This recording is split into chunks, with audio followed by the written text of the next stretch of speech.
Ah, je suis sûre que cette musique vous donne envie de danser dès qu'on l'entend. On vient, on allume sa télé, on est dans Réunionnais du Monde, l'émission en partenariat avec Réunionnais du Monde, le site. Bonsoir, ce soir, Myriam Saint-André. Pas Saint-André 97 440, Saint-André de l'Eure, qui se trouve à 1 heure de Paris, situé à 9400 km de La Réunion. Et nous avons rendez-vous avec Steven. Steven, how are you, my friend? Are you okay? Yeah. Steven, est-ce qu'on peut faire connaissance avec toi? Tu peux nous dire quel âge tu as, d'où tu viens à La Réunion, ce que tu fais comme métier? Alors, j'ai 31 ans, je suis pâtissier depuis 14 ans. J'ai commencé à La Réunion à Saint-Pierre chez Lancier. Et du coup, je fais des gâteaux depuis tout ce temps. Tu fais des gâteaux, tu es pâtissier, mais tu travailles, parfois tu as des missions. Et toi, quand tu ouvres ta fenêtre et que tu es en mission, ça donne quelque chose de fantastique, d'immense, de féerique presque, puisque tu as eu l'occasion de travailler sur des yachts, c'est ça? C'est ça, j'ai travaillé sur les bateaux. Du coup, on découvre énormément d'endroits. Ça permet de voyager partout dans le monde, alors que dans une boutique, on ne pourrait pas et il y a la routine qui s'installerait. Justement, ce travail, comment tu l'as eu? Comment tu as atterri sur des bateaux? Alors, ça s'est fait vraiment par hasard. Il y a eu une annonce qui est passée. Du coup, j'ai voulu essayer. Et en fait, l'expérience au départ, c'est vraiment... ça fait peur de partir comme ça 3-4 mois sur l'eau, très loin de la famille. Et voilà... On ne sait pas comment ça va se passer, mais en fait, ça se passe très, très bien parce que les personnes à bord, elles nous mettent à l'aise. On fait des choses extraordinaires, on voit des paysages extraordinaires. Donc, voilà, c'est vraiment quelque chose, une très, très bonne expérience que je recommande aussi s'il y en a qui veulent faire. S'il y en a qui veulent se lancer là-dessus, il y a vraiment possibilité de voyager partout dans le monde et voilà, ça apporte, niveau personnel, ça apporte énormément de choses. On a vu quelques photos où il y a pas mal de glace. T'étais où? Quelle température il faisait? T'es resté combien de temps? Alors, la dernière saison que j'ai faite, c'était en Antarctique. Et contrairement à ce qu'on pourrait croire, il fait pas si froid que ça. Parce que, alors, certaines fois, il neigeait, mais voilà. Par exemple, ici, là, il faisait 20 degrés. Voilà, on était en t-shirt dehors. Il n'y avait pas de vent. Le temps était magnifique. Contrairement quand on revient en Normandie et qu'il pleut, il y a du vent, il fait frais. Enfin, voilà. Les gens, ils n'arrivent pas à se mettre en tête que l'Antarctique, en fait, c'est vraiment un très, très beau continent et il fait très, très beau là-bas, dans la bonne saison, évidemment. Est-ce que c'est dû, tu penses, au réchauffement climatique, le fait d'être en t-shirt 20 degrés alors que t'es carrément au pôle sud? Je pense un petit peu quand même, parce que c'est pas habituel. Bon, en tout cas, toi, t'as kiffé. Et quand t'es là-dedans, tu fais de la pâtisserie pour combien de personnes? Alors là, on faisait entre 180 et 240 personnes par semaine. Ça changeait, le nombre changeait toutes les semaines, mais par jour, c'était 180 à 240 personnes. Et voilà, tous les jours, avec des produits qu'on trouvait en Antarctique, en Argentine, puisqu'on se fournissait là-bas. Mais voilà, parfois c'est compliqué parce qu'on n'a pas tous les produits qu'on a besoin, les produits sont différents. Mais bon, on s'adapte et voilà, c'est le but quand on est sur un bateau. Voilà, on s'adapte à toutes les situations. De faire avec ce qu'on a, on reviendra sur tes réalisations dans un instant, vous allez être bluffés. Moi, je voulais savoir, est-ce que du coup, tu profites, tu fais des escales, tu restes combien de temps à terre? Qu'est-ce que tu as pu voir comme type de paysage? Alors là, cette saison, avec le Covid et le fait qu'on soit en Antarctique, c'était compliqué. Parce qu'il y avait seulement, on faisait Ushuaïa Antarctique. Voilà, on voyait Ushuaïa tous les 10 jours, mais à cause du Covid, on ne pouvait pas descendre. Mais en Antarctique, par contre, oui, on pouvait sortir vu que c'est un continent où il n'y a rien.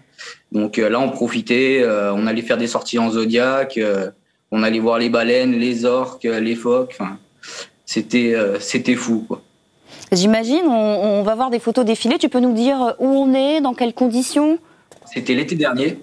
C'était en Grèce. Donc là, j'étais sur un yacht privé. Et donc là, on avait fait que la Méditerranée, essentiellement la Grèce. Et voilà, là, c'est quand on pouvait sortir.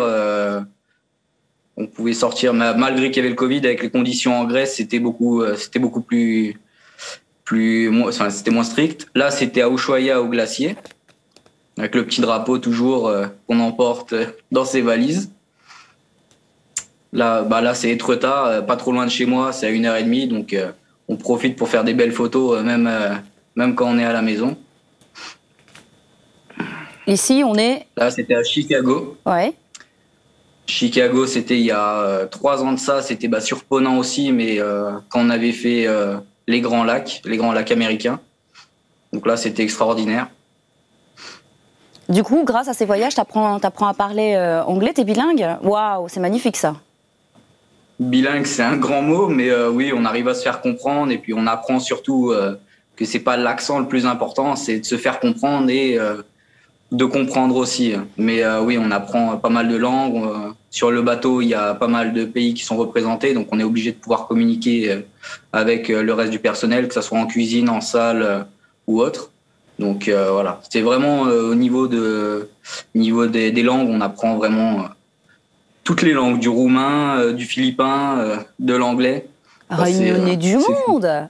Ben oui, la photo avec les chutes où c'est très vert, c'est où ça? Alors là, c'est en Islande.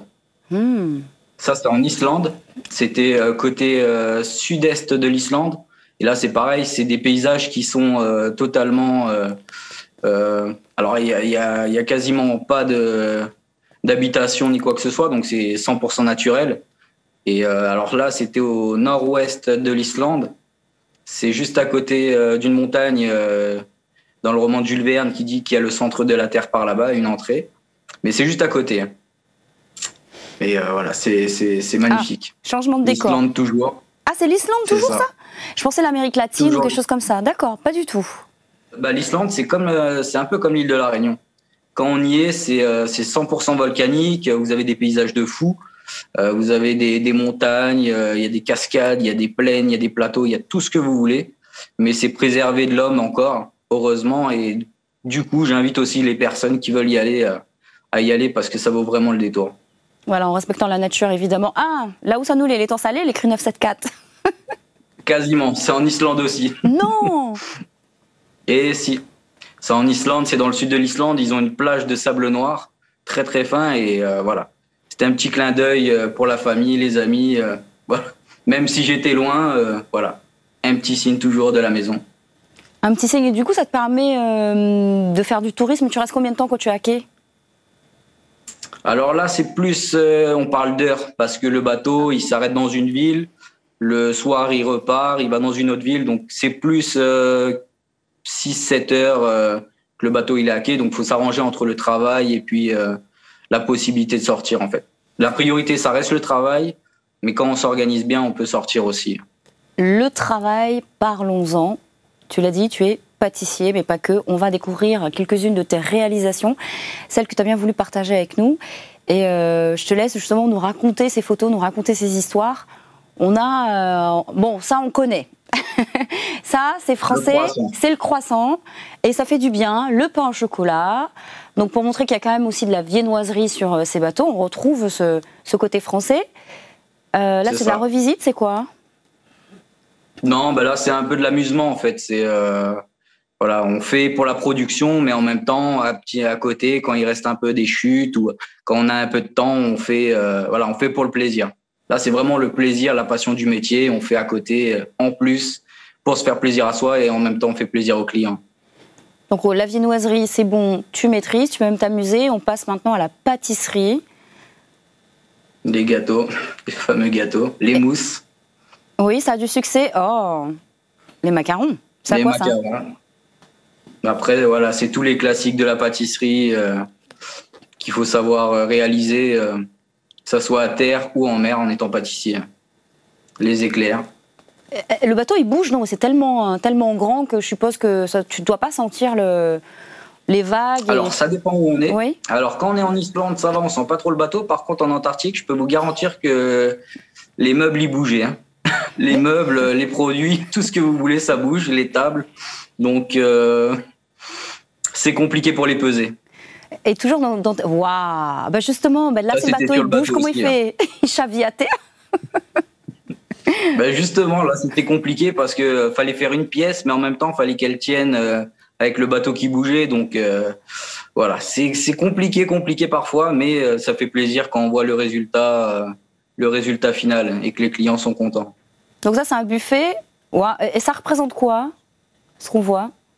En fait, c'est de la déco. Là, bon, c'était une pièce en chocolat que j'avais fait avec justement mon second pâtissier pour lui montrer un peu le chocolat. Le boulanger, pareil, il voulait apprendre un peu le chocolat, donc j'avais fait avec lui. Mais voilà, ça, c'était pour le buffet, c'était pour le 1er de l'an en Antarctique. Donc là, par contre, la mer, elle bougeait énormément et on craignait pour la pièce. Donc, on n'était pas serein. Là, c'est de la sculpture avec du sucre. Ça aussi, c'est de la déco. On sent la finesse, on sent la technique, le travail. C'était une pièce en sucre. C'était lors d'un stage avec un ami. Et voilà, il m'apprenait justement les bases du sucre tiré, qui est compliqué. C'est très long, mais le résultat vaut le détour, quoi. C'est vrai que c'est très beau, c'est très esthétique, ça donne envie. Tu parlais d'un ami qui t'a appris à faire ça. T'en as rencontré, t'as fait de belles rencontres en cuisine, sur les bateaux? Alors sur les bateaux, énormément, parce qu'on voit des personnes du monde entier. Du coup, il y a pas mal de Philippins avec qui je me suis lié d'amitié, que ce soit sur le bateau, mais aussi on reste en contact en dehors, même si c'est loin. Alors là, c'est des concours que j'avais fait en France, concours de sculpture sur glace. Ça, c'était à Toulouse. Et ça, c'est pareil, j'ai appris la sculpture sur glace en Suisse avec un meilleur ouvrier de France qui en faisait comme ça. Il avait un concours à côté d'Annecy. Et voilà, j'ai commencé comme ça. Après, personnellement, je me suis mis à faire de la sculpture sur glace. Et je faisais quelques concours justement à côté. Et j'aimerais bien continuer aussi à recommencer le concours. Ici, c'est toujours pour la sculpture sur glace ou c'est un autre événement, ça? Non, là, c'est lors de salon. Oui. Salon, vous avez à côté, à gauche en blanc, c'est Joanne Martin. C'est un très grand pâtissier qui fait énormément de formations un peu partout dans le monde. Il était venu à Saint-Pierre chez Mancier, justement. Et on l'avait connu avant qu'il explose. Et voilà, c'était vraiment quelqu'un de super. Justement, chez Mancier, on avait pas mal de formations en pâtisserie. Et c'est ça qui a permis, en fait, d'avancer, d'évoluer très, très vite dans le métier. Contrairement à certaines boutiques où on n'aurait pas eu la possibilité. Voilà. Là, t'as fait malgré grand que ça écart, soit loin de la France, on a pu le faire. En France, il y a pas mal de personnes qui organisent des concours de sculpture sur glace.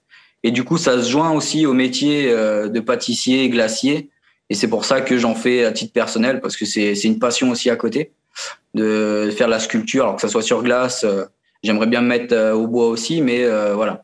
La glace, c'est une matière qui est complètement différente et c'est éphémère. Faut pas se rater, quoi. Donc, c'est vraiment quelque chose qui demande de la concentration et voilà. C'est pour ça que j'aime ça. Et malgré que je sois pâtissier de base, voilà, je fais ça à côté pour le plaisir. Non, mais de toute façon, en fait, tu aimes les créations magnifiques, belles, esthétiques et éphémères, parce que finalement, le gâteau, il finit dans le ventre et la glace, il finit par fondre. Donc, t'es doué, voilà, t'es un artiste et peu importe l'art, que ça dure ou pas dans le temps. Est-ce que tu as eu l'occasion, donc la pâtisserie, ok, la sculpture sur glace, ok, est-ce que tu as eu l'occasion de cuisiner créole et de faire goûter un peu de cuisine créole, même si c'est en dehors de ton domaine? Alors oui, je l'ai fait quand j'étais sur le bateau aussi. Là, c'est en Antarctique. Du coup, il n'y a pas les mêmes produits qu'on pourrait trouver ni à La Réunion ni en France, mais on fait avec ce qu'on a. Et voilà, je faisais goûter aussi aux personnes qui étaient dans la cuisine, tous les personnes qui étaient avec moi en cuisine sur le bateau, je leur ai fait goûter le rougail saucisse. Donc voilà. Bon, après, il n'y a pas les mêmes produits, c'est pas la même qualité de saucisse, mais on se contente de ça. Bah oui, c'est le plat réunionnais, le rougail saucisse. Steven, merci beaucoup. Est-ce que tu as un message à faire passer aux jeunes, et aux moins jeunes d'ailleurs, à La Réunion? En créole, si tu veux? Je vais le dire en normal. Non, mais c'est que moi, je sais qu'en pâtisserie, quand on n'est pas pistonné ou poussé, c'est extrêmement dur d'avancer. Mais quand, par exemple, vous avez des occasions d'aller sur les bateaux ou quoi que ce soit, vous pouvez le faire parce que c'est des expériences qui seront inoubliables. Vous allez rencontrer du monde et vous allez avancer beaucoup, beaucoup plus vite. Moi, j'ai fait beaucoup d'entreprises justement pour me perfectionner. Et voilà, faut pas avoir peur de sauter la mer, arriver en France et faire pas mal de boutiques pour avancer. Parce que c'est comme ça qu'on va avancer. Après, pour revenir plus tard à La Réunion, voilà. En tout cas, c'est une belle expérience et franchement, tu nous as donné envie et je pense que lorsqu'on fera une croisière, on fera beaucoup plus attention à ce qui se passe à bord d'un bateau, surtout en cuisine. Merci beaucoup. Je te fais des bisous. Souci. Prochaine destination. Merci. Prochaine destination rapidement? Normalement, l'Islande. Ah, l'Islande, bah, c'est comme si tu étais à la maison. Allez, ciao. Merci Steven. Merci. Bon, vous l'avez compris, il existe tout un tas de métiers qui nous permettent de voyager et vivre à la fois de notre passion. Ça se passe comme ça dans Réunionnais du Monde. Demain, je vous retrouve pour une nouvelle histoire, une nouvelle rencontre. Ciao.